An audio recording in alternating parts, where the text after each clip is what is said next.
యౌవాని పాదాలమువలైరబళించు బ్రహ్మాండగోళాల ప్రతతి నియతి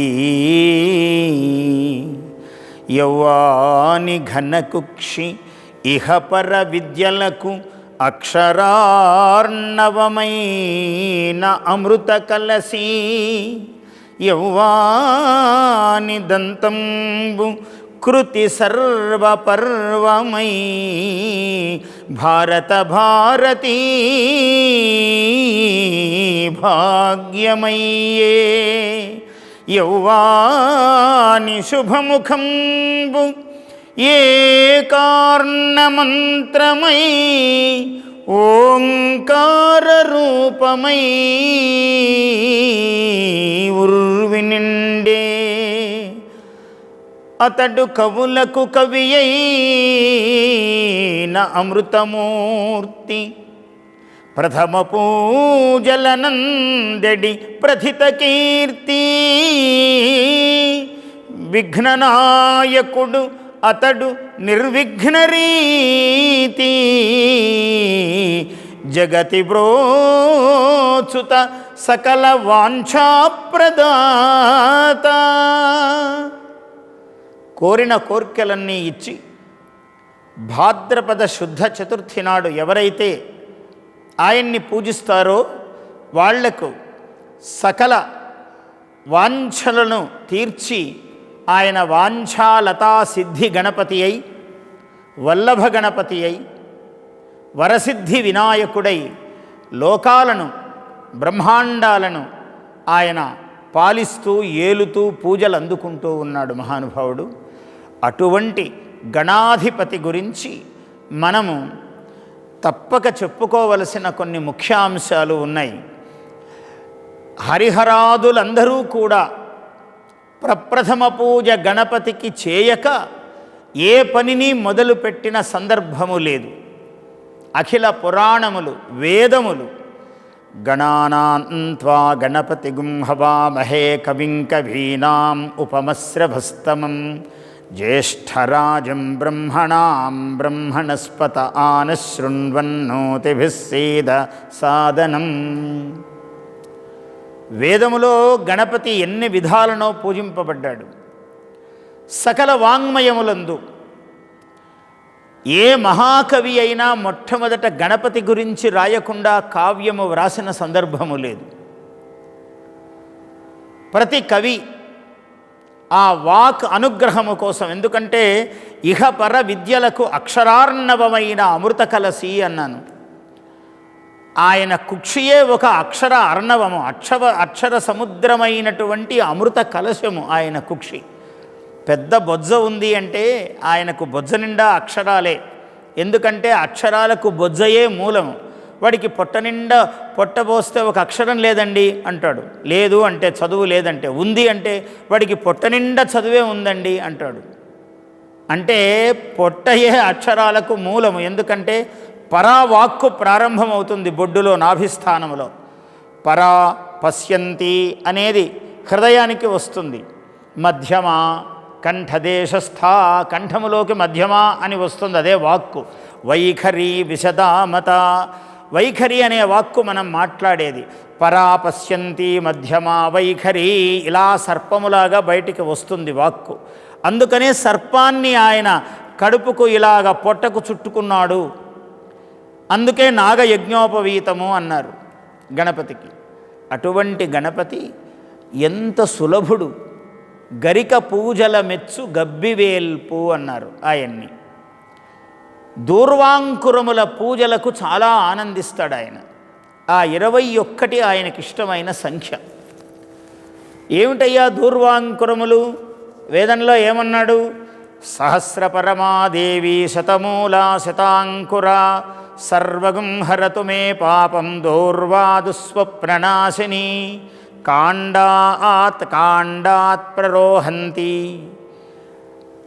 గరిక ఒక కాండము అంటే ఒక కణుపు ఉందనుకోండి, ఆ కణుపు నుంచి ఇంకొకటి వస్తుంది, మళ్ళీ ఆ కణుపు నుంచి ఇంకోటి, ఇలా కణుపు నుంచి పెరుగుతూ ఉంటుంది. అది అందుకనే దాన్ని శతమూల శతాంకుర అన్నారు.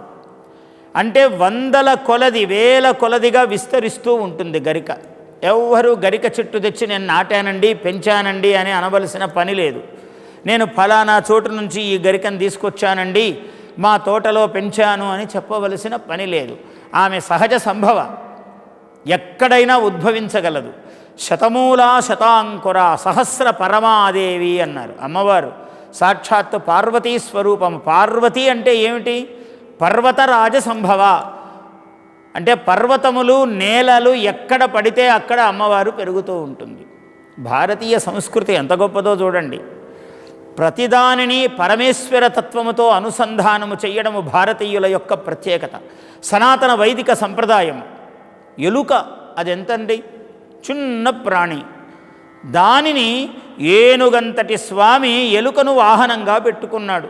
అంటే ఏమి దాని అర్థము? ఎంత పెద్దవాడైనా చిన్న వాళ్ళని కూడా గౌరవించటం అలవాటు చేసుకోవాలి. చాలా ప్రాథమిక సూత్రం అది. అందుకని మూషిక వాహనుడు ఆయన. కుడుములు అంటే చాలా ఇష్టము, ఉండ్రాళ్ళు చాలా ఇష్టం గణపతికి. గరిక అంటే చాలా ఇష్టం. ఒకసారి ఈ గరిక కౌండిన్యుడు అని ఒక మహాముని ఉన్నాడు. ఆయన భార్య ఆశ్రయ. ఆ పేర్లు కూడా ఎంత చక్కగా ఉన్నాయి చూడండి.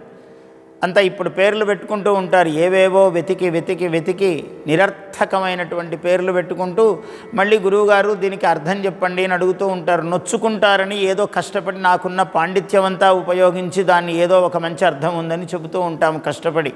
దానికన్నా పేరు పెట్టే ముందే బోలెడు మంది అడుగుతూ ఉంటారు. ఎంత నిత్యనూతనమైన పేర్లు పెట్టవచ్చు. మన భాష అనంతం, అనంతమైన సంస్కృత భాష. దానికి అనువదించి అనుసరించేటువంటి భాష తెలుగు భాష. ఎంత గొప్ప భాషలో పుట్టాము. మన పూర్వ పుణ్యము. ఎటువంటి పేరైనా పెట్టుకోవచ్చు. నీకు ఎంత చిన్న పేరు కావాలంటే పెట్టుకోవచ్చు, ఎంత పెద్ద పేరు కావాలంటే పెట్టుకోవచ్చు, ఎంత మంచి అర్థం వచ్చే పేరు కావాలంటే పెట్టుకోవచ్చు. అలా ఆశ్రయ ఆమె పేరు. ఆయన కౌండిన్యుడు. ఈ మహానుభావుడు మహాగణపతి ఉపాసకుడు. నిరంతరము గణపతి పూజలు చేస్తూ ఉంటాడు. ఆయన మహాభక్తుడు. గణపతికి ఇంతింత భక్తుడని చెప్పడానికి వీల్లేదు, అంత మహాభక్తుడు. చాలామంది మనలో కూడా చాలామంది ఉంటారు గణపతి భక్తులు. వాళ్లకు గణపతి ఎప్పుడూ బొమ్మ జేబులో పెట్టుకుని తిరుగుతూ ఉంటారు. మనకు తెలుసు కదా, ఒకనాటి అమెరికన్ ప్రెసిడెంట్ ఒబామా గారు ఆయన ఎప్పుడూ ఆంజనేయ స్వామిది పెట్టుకుంటూ తిరిగేవాడు. ప్రపంచమంతా కూడా గణపతిని పూజిస్తారు. రహస్యం, ఈ దేశంలో గణపతిని పూజించరు అనడానికి లేదు. ఎటువంటి ఏ మతంలో ఉండని వాళ్ళు. ఎందుకంటే అన్ని మతాలు నిన్న మొన్న వచ్చినవే. సనాతన భారతీయ హైందవ ధర్మము కోటాను కోట్ల సంవత్సరాలు, ఈ భూమండలము ఎప్పుడు పుట్టిందో అప్పటి నుంచి ఉన్నది ఈ వైదిక మతం, వైదిక ధర్మం. అందులో నుంచి ఏవేవో నిన్న మొన్న వచ్చాయి, మంచిదే. మూలము భారతీయ సనాతన ధర్మం. ఆయన ఒక గరికను తీసి ఇచ్చాడు. దీనితో సమానమైన ధనము కావాలి ఆశ్రయ, వెళ్ళి నేను చెప్పానని చెప్పి దేవేంద్రుడి దగ్గరకు వెళ్ళు, ఈ గరికను తీసుకుని వెళ్ళి ఈ దూర్వాంకురం, దూర్వా అంటారు దాన్ని, ఆ గరికను, ఈ దూర్వను తీసుకుని దేవేంద్రుడికి ఇవ్వు, కావలసినంత ధనము, దీని ఎత్తు ధనం కావాలి అని అడుగు అని అన్నాడు. ఆమె దేవేంద్రలోకానికి వెళ్ళింది. వాళ్ళ శక్తి అలా ఉండేది పూర్వము. ఆమె సశరీరముగా దేవేంద్రలోకానికి వెళ్ళింది. వెళ్ళి ఇంద్రుల వారిని ఆశీర్వదించి, అయ్యో ఇంతటి మహాసాధ్వీమణి పతివ్రత వచ్చిందని ఆమెకు చాలా గౌరవాలన్నీ అర్ఘ్యపాద్యాదులన్నీ చేసి ఇంద్రుడు బృహస్పతితో సహా పూజలు చేశారు. చేసి తల్లి ఏం కావాలమ్మా అని అడిగాడు. మా పతిదేవులు చెప్పారండి, ఇదిగో ఈ దూర్వాంకురము తీసుకుని, ఈ గడ్డి పోచ, ఈ దూర్వాంకురమును తీసుకుని దీనితో సమానమైన ధనము కావాలి అని మా వారు చెప్పారు, మిమ్మల్ని అడగమన్నారు అంటే, అయ్యో అదెంత భాగ్యము తల్లి, అంతటి వారు కౌండిన్యుడంతటి ఆ ఋషి సప్తముడు అడగాలి కానీ వారికి ఏమీ ఇయ్యతగదు, ఏమైనా ఇవ్వదగును అటువంటి మహాత్ముడికి. అందులో సాక్షాత్తు వారే వచ్చినంత పని తమరొచ్చారు, వారి అర్ధాంగి అని తప్పకుండా చేస్తాము తల్లి అని ఒక ముఖ్యమైన అనుచరుణ్ణి పిలిచి, నాయన అమ్మగారిని కుబేరుడి దగ్గరికి తీసుకువెళ్ళు, నేను చెప్పానని చెప్పు, ఇలా ఈ దూర్వాంకురముతో సమానమైన ధనములన్నీ కూడా ఇమ్మని చెప్పు అని అన్నాడు. సరే, ఆ ముఖ్య అనుచరుడు తల్లి రండి అని వాహనము ఒక రథమును ఎక్కించుకుని ఆమెను అక్కడి నుంచి కుబేర నగరానికి అలకా పట్టణానికి తీసుకువెళ్ళాడు. అలకా పట్టణానికి తీసుకువెళితే కుబేరుడికి ఈ మాట చెప్పగానే ఆయన కూడా ఈమెను ఎంతో గౌరవంగా పూజించి, తల్లి ఇదిగో మీకు ఇస్తున్నాను అని ఒక పెద్ద త్రాసు ఒకటి తెప్పించి ఆ గరికను పెట్టి ఆ త్రాసులో ధనం పెట్టాడు. పెడుతున్నాడు. ఆ త్రాసు సరిపోదని ఇంకా పెద్దది, అది సరిపోదని ఇంకా పెద్దది, ఎంత పెద్ద త్రాసు తెప్పించినా యువతల వైపు పెద్ద అవసరం లేదు, గరిక అంతే ఉంది. కానీ ఇటువైపు ఎంత పెట్టినా తూగటము లేదు, అది పైకి లేవటం లేదు. ఇలా ధనము ఎంత పెట్టినా ఇక్కడే ఉంది, సమానము కావడం లేదు. తన దగ్గర ఉన్న నవనిధులకు అధిపతి కుబేరుడు నవనిధులు అందులో పెట్టాడు. తన దగ్గరున్న బంగారము, ఆయన భార్య దగ్గర ఉన్న బంగారము అంతా ఎక్కడెక్కడున్నది తీసిపెట్టాడు. ఆ దూర్వాంకురమునకు సమానముగా తూగటము లేదు. ఈ విషయము స్వయంగా దేవేంద్రుడికి తెలిసింది. ఏమిటిది ఆశ్చర్యము అని దేవేంద్రుడు తన ఇంద్రవాహనమైనటువంటి ఆ ఐరావతాన్ని తీసుకుని ఇంద్రుడు తన వాహనం మీద బయలుదేరాడు. ఐరావతం మీద ఐరావతాన్ని తీసుకువెళ్ళి ఐరావతము, కల్పవృక్షము, కామధేనుము ఇలా అన్నీ కూడా పెట్టారు. ఒకవైపు నెమ్మదిగా ఎక్కించారు. అయినా ఆ దూర్వాంకురము ఇలాగే ఉన్నది, తూగలేదు. ఏమి వేసినా తూగకపోవటముతో ఏమి చెయ్యాలో తోచలేదు. అప్పుడు త్రిమూర్తులను ప్రార్థించాడు దేవేంద్రుడు. త్రిమూర్తులు ప్రత్యక్షమయ్యారు. నాయనా, ప్రపంచములో అందరికంటే గరిక గొప్పది, దూర్వాంకురము గొప్పది. ఆ దూర్వాంకురము గణపతికి ప్రీతికరమైనది, అందువల్ల దాని గొప్పతనం అంత ఘనముగా ఉన్నది. మాకందరికీ, మీ అందరికీ, సకల దేవతామండలికి పూజనీయుడు, ఆది పూజ్యుడు, అగ్రపూజ్యుడు గణాధిపతి. ఆయనకు ఇష్టము కావటము వలన, ఆ గణాధిపతికి ప్రీతికరము అయినది కావటము వలన దూర్వాంకురమునకు అది సాక్షాత్తు శక్తిస్వరూపిణి ఆ దూర్వాంకురము అని వేనోళ్ళ కొనియాడి వీళ్ళందరూ కూడా ఆ దేవేంద్రుడితో సహా కౌండిన్యముని దర్శనానికి వచ్చారు. మహానుభావ, ఈ మాకందరికీ కూడా దూర్వాంకురము యొక్క మహిమ తెలిపి మమ్మల్ని ధన్యుల్ని చేశావు అని ఆయనకు అందరూ కూడా నమస్కారాలు, అర్ఘ్యపాద్యాదులు సమర్పించారు. 21 సంఖ్యతో దూర్వాంకురములతో గణపతికి పూజ చేస్తే అఖండ ఐశ్వర్యము. యో దూర్వాంకురైర్యజతి స వైశ్రవణోపమో భవతి యో లాజైర్యజతి. ఇలా గణపతి అథర్వశీర్ష ఉపనిషత్తులో చెప్తాడు.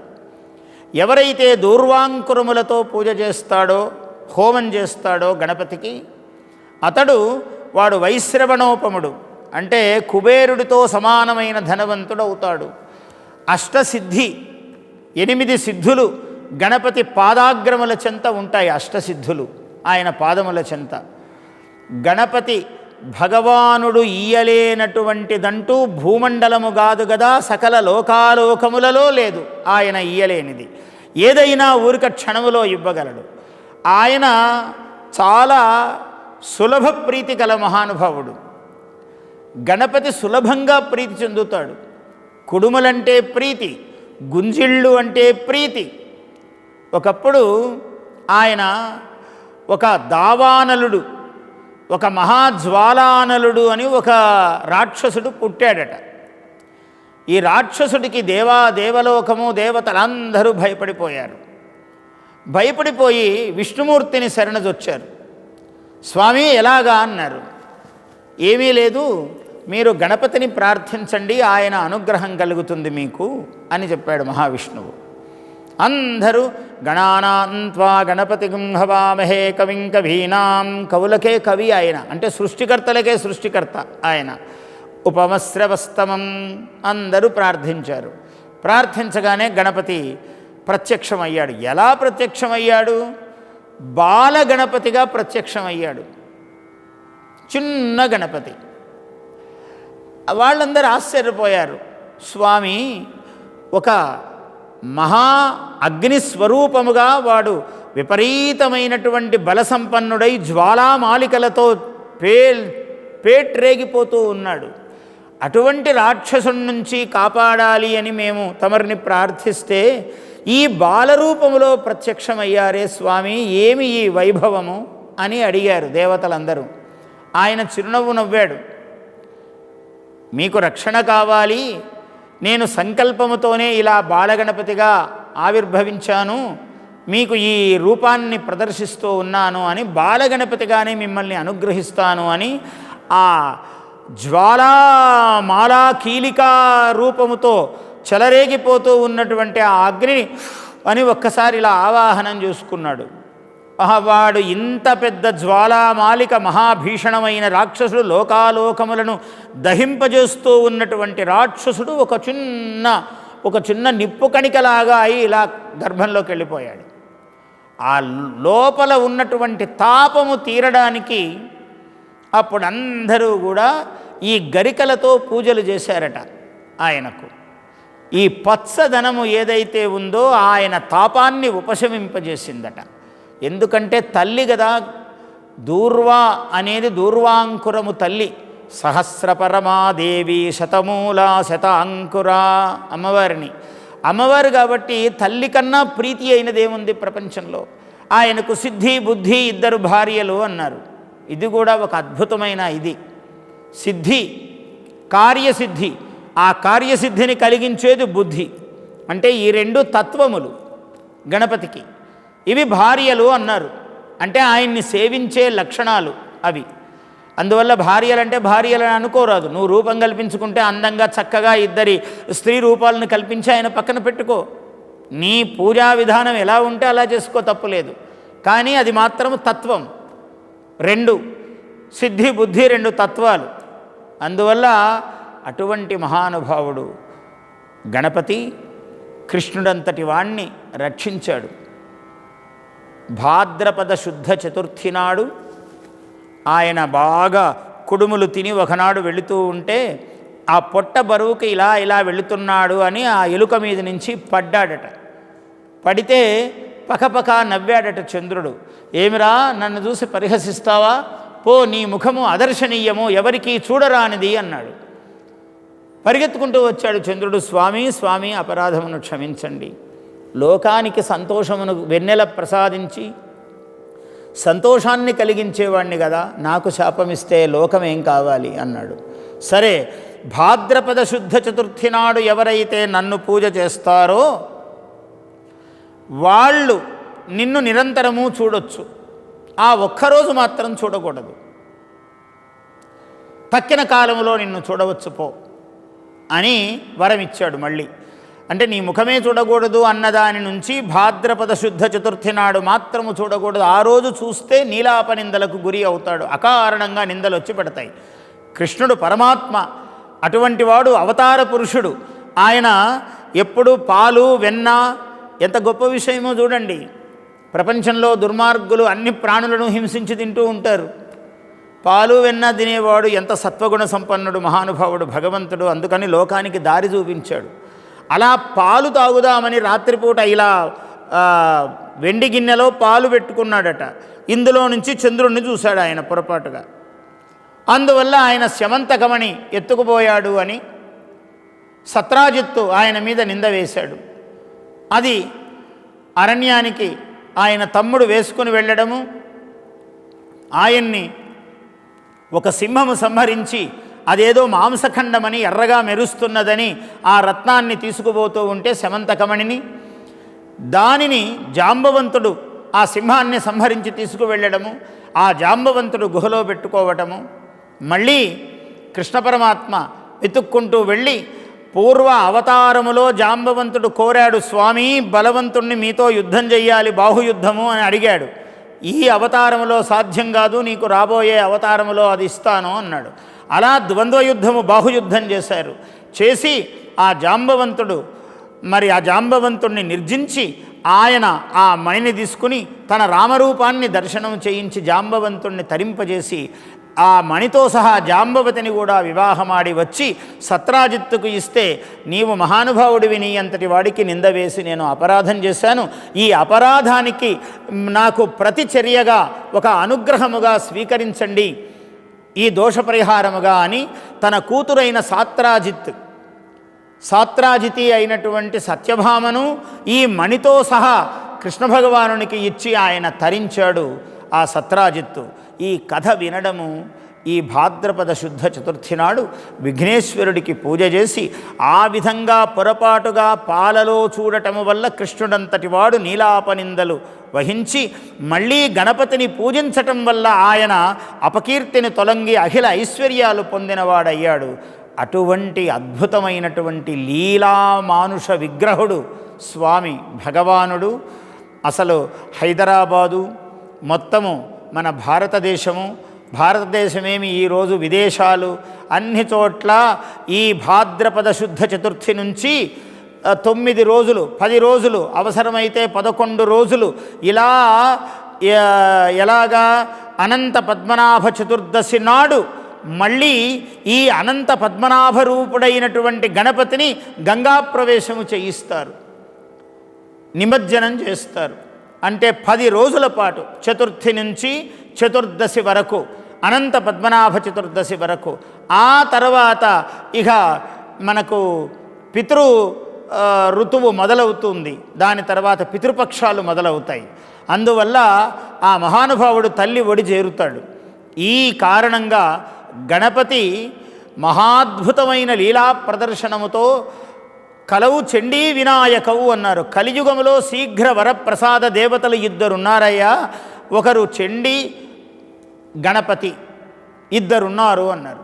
అలా గణపతి సర్వ ప్రపంచానికి అనుగ్రహాన్ని కలిగిస్తూ ఈ 9 రోజులు గణపతి నవరాత్రములు పూజ చేసి అందరూ కూడా తరిస్తూ ఉంటారు.